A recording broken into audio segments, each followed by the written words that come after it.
Lindezas, bem-vindos ao Fã Comenta, eu sou o João e vou te falar que chegamos ao 16º capítulo da nossa maratona One Piece. E para compensar esse tempo que eu fiquei um pouco longe não falando desse assunto, hoje nós veremos 40 episódios. Eu vou resumir para vocês o que aconteceu do episódio 301 ao 340, apresentando para vocês 5 novas Akuma no Mis e no final os 4 melhores episódios nesses 40. Então, bora lá! One Piece. Logo aqui no episódio 301 nós tivemos o resgate da Robin finalmente. Sogeking aparece e mostra que quando ele quer, ele consegue ser um grande soldado. De uma grande distância ele foi capaz não só de proteger a Robin, como também de destruir ali, de vencer alguns inimigos. E não podemos esquecer que numa grande distância tem também a interferência do vento. E mesmo assim ele conseguiu acertar todos os disparos.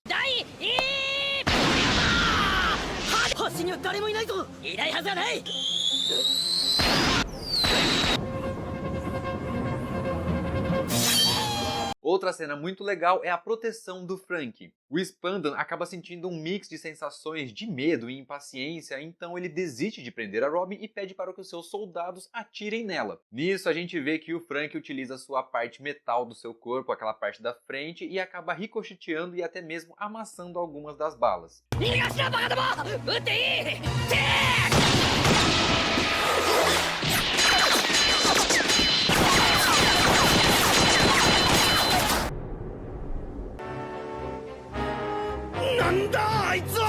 E o conjunto dessas duas cenas, desses dois personagens, foi muito legal. Muita pancadaria acontece ao mesmo tempo em que os navios da marinha chegam para cercar a ilha e começarem o chamado da destruição, o bombardeio para destruir toda a Enies Lobby. E é nesse contexto em que um dos disparos causa uma enchente em um dos túneis em que os outros personagens estão. E é nessa situação que nós descobrimos que a vovô Kokoro é na verdade uma espécie de sereia. Ela é o que eles chamam de Dugong. E na vida real existe mesmo um marinho aquático com esse nome, ele é primo do peixe-boi. E essa característica meio mulher, meio peixe é da espécie dela, não é um poder atribuído por uma Akuma no Mi, é basicamente uma subespécie de seres humanos, da mesma forma com os homens peixes lá do Arlong. Eu tô um pouco me lixando se você é um dos homens peixe mais fortes que existe.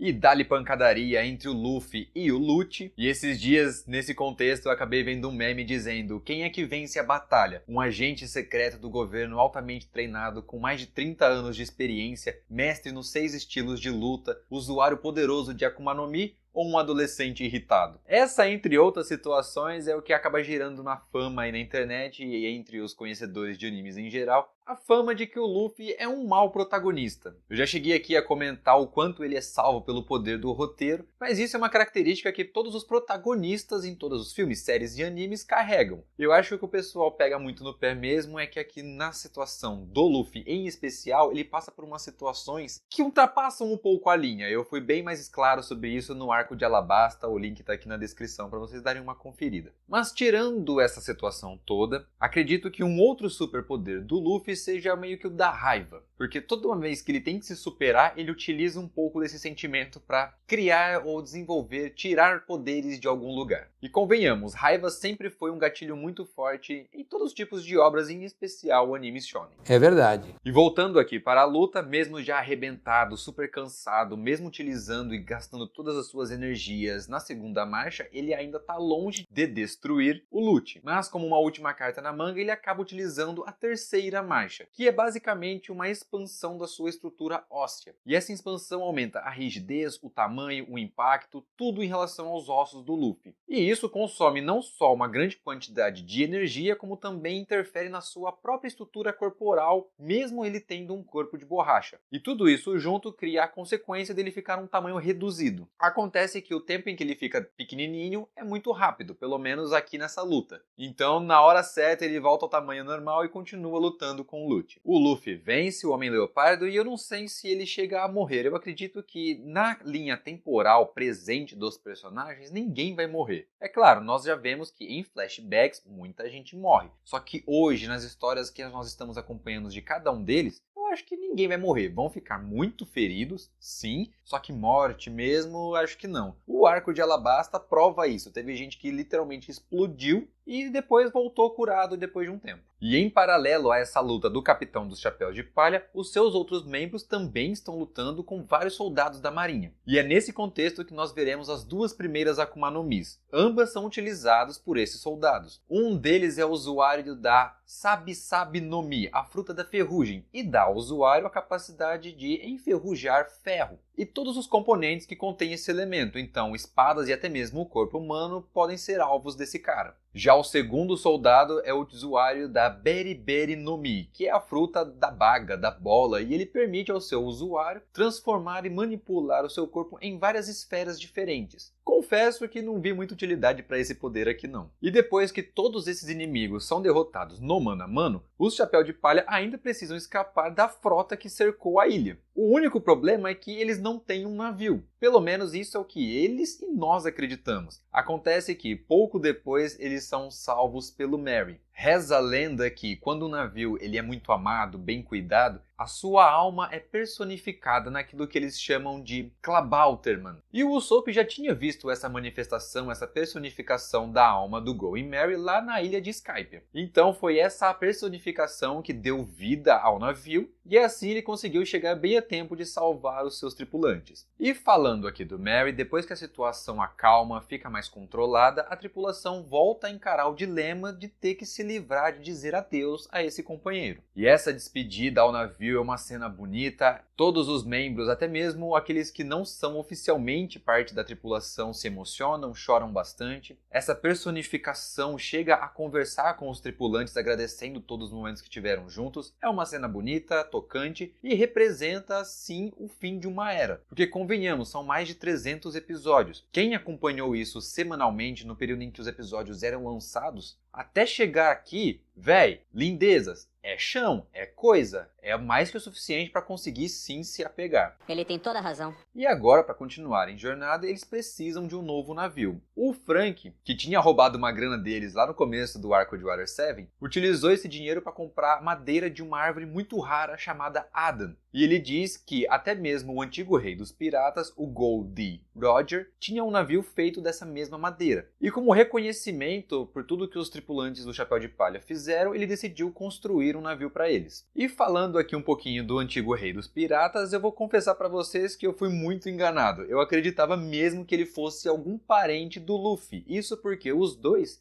têm a letra D, no meio do nome. E eu acreditava que essa letra representava o sobrenome ou então alguma característica de uma linhagem, de uma família como um todo. Só que pelo que eu pude perceber, o que realmente representa uma família é o nome que vem antes dessa letra. Então, aqui no caso, a família do antigo rei dos piratas tem o sobrenome de Gol. E eu cheguei nessa conclusão porque, ainda nessa calmaria, quando eles estão descansando e antes de receberem um navio novo, o avô do Luffy, que é ninguém menos que um vice-almirante Monkey D. Garp, aparece. E é nessa cena em que a gente conhece um pouco mais de como o Luffy foi criado, ao mesmo tempo em que conhecemos a verdadeira identidade do pai do Luffy, que se chama Monkey D.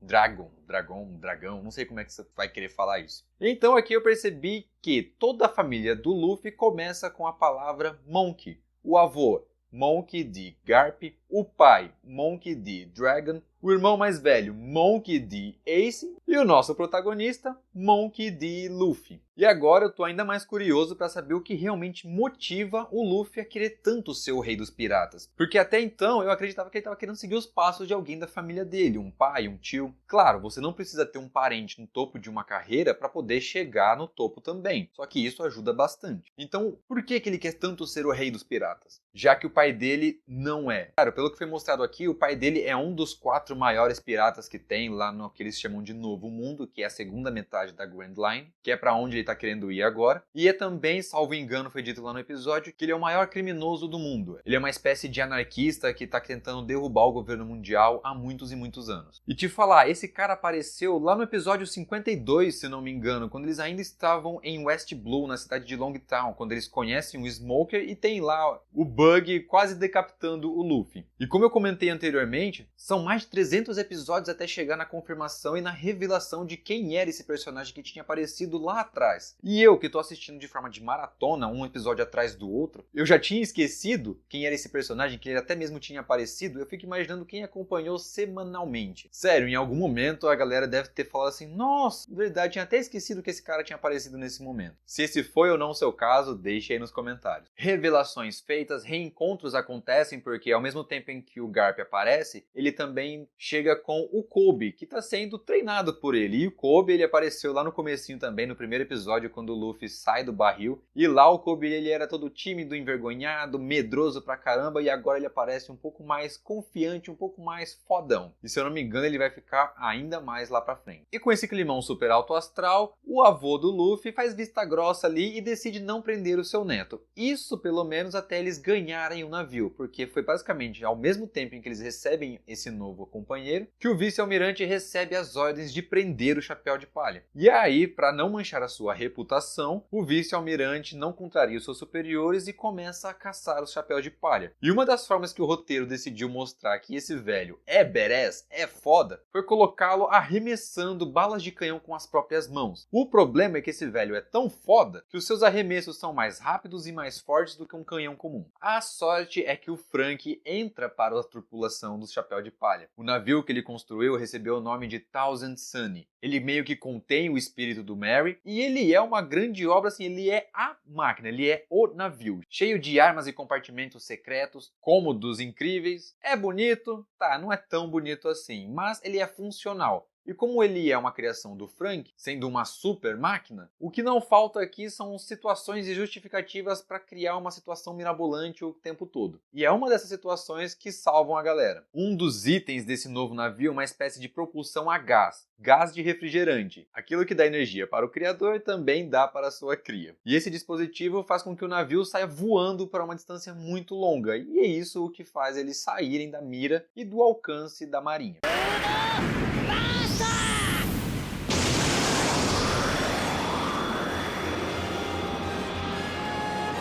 E o Frank acaba entrando para a tripulação por vários motivos, e os dois principais são vontade, ele quis fazer parte do bando, e necessidade. Depois de tudo que eles aprontaram lá em Enies Lobby, o Frank passou a ser procurado para ser um fugitivo. E se ele ficasse em Water 7, os seus companheiros, a sua família Frank, não seria capaz de protegê-lo. Então, juntando esses dois fatores, agora a tripulação tem um membro a mais. E o arco de Water 7 finalmente se encerra com uma espécie de episódio epílogo, meio que mostrando uma consequência muito grande que vai acontecer lá na frente. Finalmente, o Ace encontra o Barba Negra. E nesse episódio é dito que o confronto desses dois vai criar um problema, um BO sem precedentes. E esse episódio também é interessante porque nós descobrimos os detalhes que levaram o Ace a caçar o Barba. Ele matou um tripulante do Barba Branca, mas por que ele fez isso? Simples. Desde o começo, o plano do Barba Negra era conseguir uma Akuma no Mi, muito específica, e ele sabia que fazendo parte da tripulação do Barba Branca, suas chances de encontrá-la seria maior. E de fato, a tripulação encontrou, só que foi um outro membro, aquele que ele matou, justamente para poder pegar a fruta para ficar com ele. E essa Akuma no Mi é a Yami Yami no Mi, a fruta das trevas, da escuridão. E agora eu entendi por que o Capitão Yami usa o poder do corte dimensional imbuído em trevas. Yami, trevas, faz sentido agora.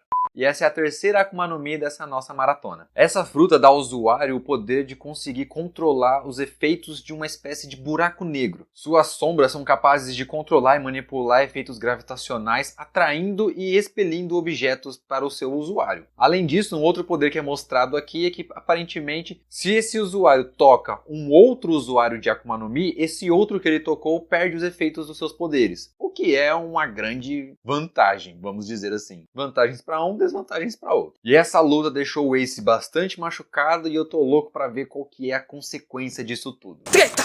E logo depois disso temos início ao arco Thriller Bark. Os primeiros episódios são focados em uma família de caçadores de recompensa. E eu confesso que eu fiquei na dúvida se esses episódios eram ou não fillers. Se forem, eles foram muito bons. Tudo acontece numa ilha de gelo e o principal vilão, o patriarca dessa família de caçadores de recompensa, o Dom Atino, é responsável por nos apresentar a nossa quarta Akuma no Mi. Ele é usuário da fruta Atsu Atsu no Mi, a fruta do calor, que é diferente da fruta fruta do fogo usada pelo Ace. O irmão do Luffy, ele tem o poder de controlar as chamas, então meio que o seu corpo é feito de fogo. Já o Dom Aquino, ele tem o poder de controlar o calor, a energia térmica. É meio como se ele controlasse um dos elementos do fogo, não o fogo em si. E eu acho que assim fica meio fácil de diferenciar uma da outra. Ele e sua família, além de tentar capturar os tripulantes do Chapéu de Palha para conseguir as suas respectivas recompensas, também roubam a bandeira deles como uma espécie de souvenir. E nós já vimos anteriormente que a bandeira pirata representa o orgulho, a alma dos tripulantes. Então todos eles ficam loucos, desesperados para poder recuperar a bandeira. Também tem aí a participação dos Piratas Fênix, uma tripulação que também está lutando contra a família Tino, que... nada de elogios, mas também nada de críticas. E terminando esses episódios, aí sim o ambiente, o clima thriller começa, uma situação mais assombrada é criada. O Thousand Sunny chega aos mares conhecidos como Triângulos de Florian, que é fortemente inspirado no Triângulo das Bermudas, já que nos mares daqui também muitos navios somem misteriosamente. E essas águas devem ser atravessadas para que a tripulação chegue à Ilha dos Homens Peixes, que é onde eles querem chegar agora. E é nessas águas que eles encontram um navio fantasma e um esqueleto vivo.